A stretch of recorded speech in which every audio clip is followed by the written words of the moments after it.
Academy Award winner Robert Downey Jr. makes his Broadway debut this fall at Lincoln Center in the play McNEAL. Robert Downey Jr. plays a brilliant writer who's struggling to connect with his estranged son while also trying to finish his latest novel. Let's send it out to Paul Wontorek. Well, welcome. You are treading the boards of the Vivian Beaumont. I mean, what does all this mean to you? Well, first of all, this is our large rehearsal space, and this is now my home. I spend more time here than I do anywhere else.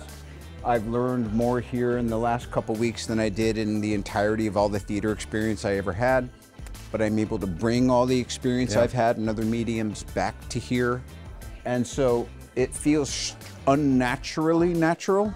When I sort of first fell in love with Broadway, you didn't really get people at sort of the peak of their career coming to Broadway, and there's this new beautiful wave happening. I mean, you know, Jessica Chastain actually came right after winning an Oscar as well. I love this. I think you beat her though. You're coming even a little quicker.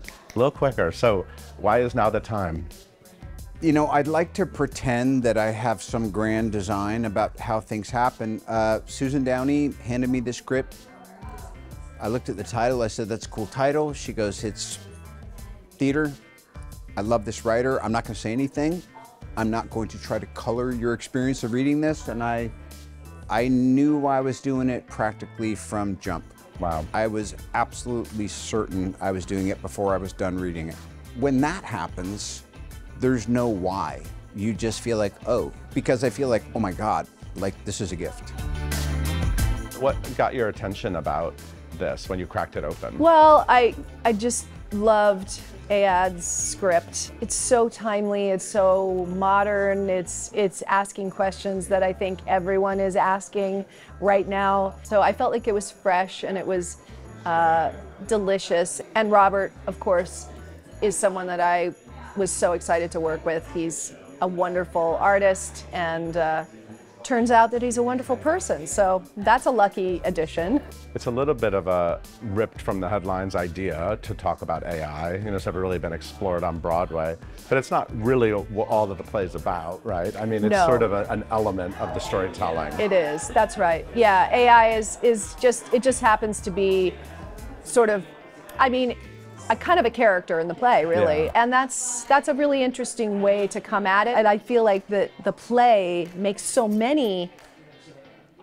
sparks so many questions, you know, challenges people's thinking and challenges our humanity. We are in a world, right, already with AI, like AI and you know, computers and it's already, we're all interacting every day with that. And so I think that as we go forward, the more we can connect to our humanity and to each other's humanity, the more that we have a chance to grow into this, you know. So it's an exciting play in that regard to me. It's really right on target for what everyone's thinking about.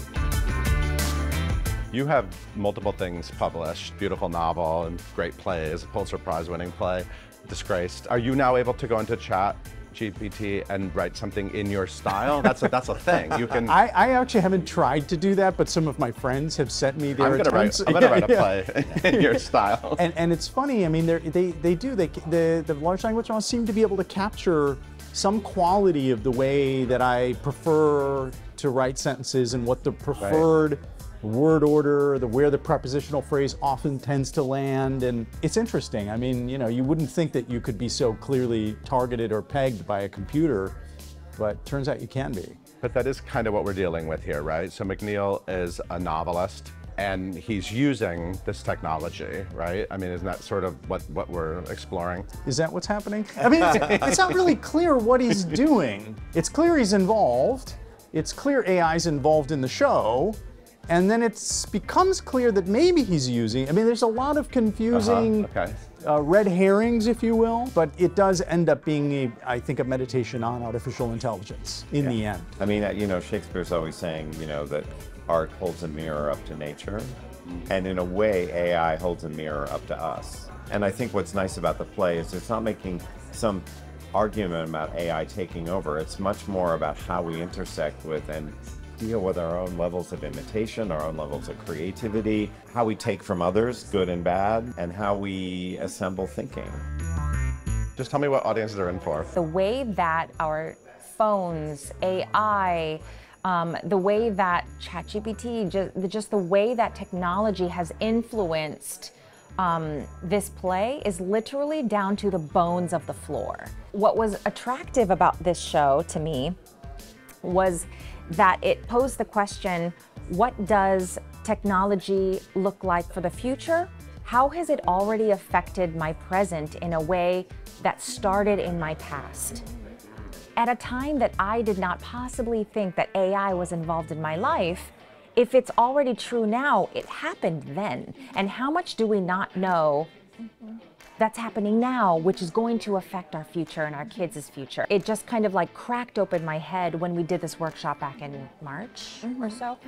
The way that we've got to watch this play morph and shift and grow and change, it feels like it's artificial intelligence, like it feels like it's doing this.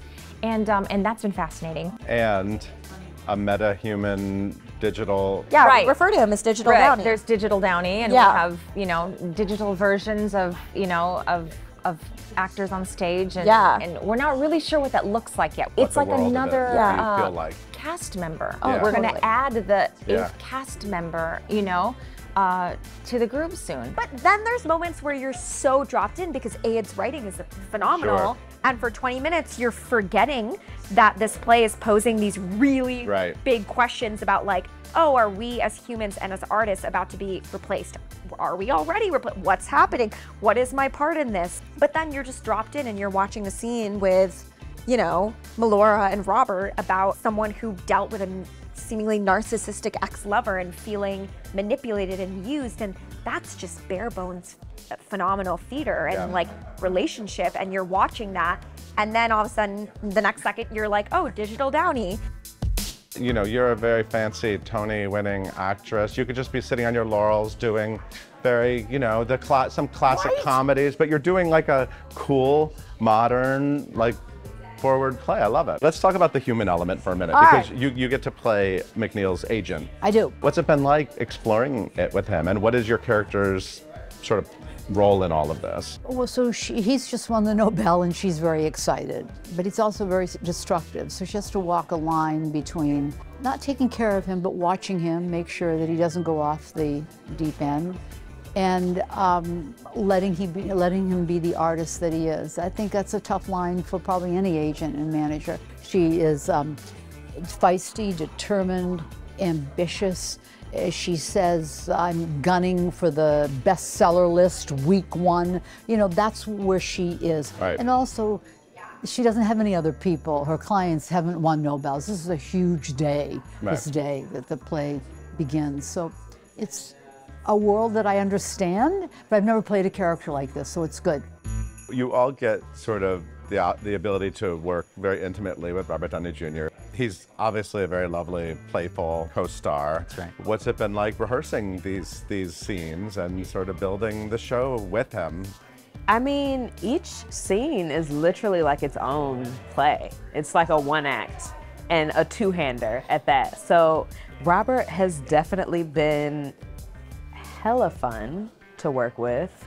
Also very collaborative. Like for somebody of his caliber, for someone who has been in the industry for so long, and to also be sharing a Broadway debut with someone who is A-list, and then to be in a room and feel so safe and included and heard and seen also is pretty priceless. Yeah. I don't think it gets any better. Maybe it does, but right now, for me, it doesn't.